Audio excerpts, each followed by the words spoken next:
एक सवाल ये पूछा गया कि बास बीमारियां ऐसी हैं कि उनमें भूख प्यास वगैरह तो बर्दाश्त हो जाती है और ज़्यादा नुकसानदेह नहीं होती, मगर अगर दवाई ना खाई जाए तो दो सूरतें होते हैं, या तो मर्ज़ बढ़ जाता है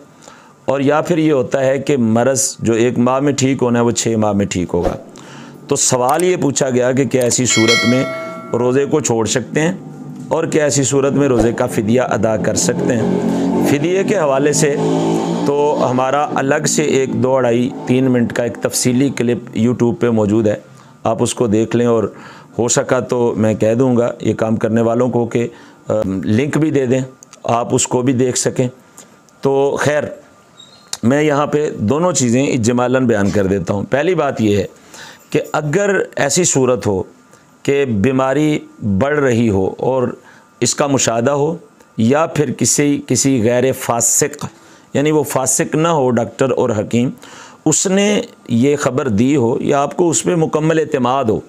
कि ये बंदा जो मुझे बता रहा है ये बिल्कुल बात दुरुस्त कर रहा है, ये इसकी बात गलत नहीं है, 100% आपको भी उसका तजर्बा हो कि ये जो बात कहता है वो दुरुस्त होती है। तो ऐसी सूरत में जब गैर फासिक हकीम या तबीब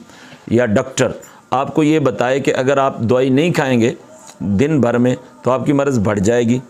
या आपकी मर्ज़ देर के बाद दुरुस्त होगी, तो ऐसी सूरत में रोज़े को क़ज़ा कर सकते हैं। क़ज़ा करके जब आपकी मर्ज़ दूर हो जाए, ऐसे दिन आ जाएं कि आप रोज़ा रख सकें, तो फिर आप उन रोज़ों को क़ज़ा करके अदा करेंगे। फ़िदिया इसका अदा नहीं किया जा सकता। फ़िदिये के लिए लाज़िम ये है कि वही बंदा अपने रोज़ों का फ़िदिया दे सकता है कि जिसको कभी भी रोज़ा रखने की ताकत मुयस्सर ना होने का यकीन कामिल हो कि मैं कभी भी मरते दम तक दोबारा मेरी सेहत इस काबिल नहीं हो सकती कि मैं रोज़ा रख सकता हूँ, ना सर्दियों का रख सकता हूँ ना गर्मियों का रख सकता हूँ। तफसील के लिए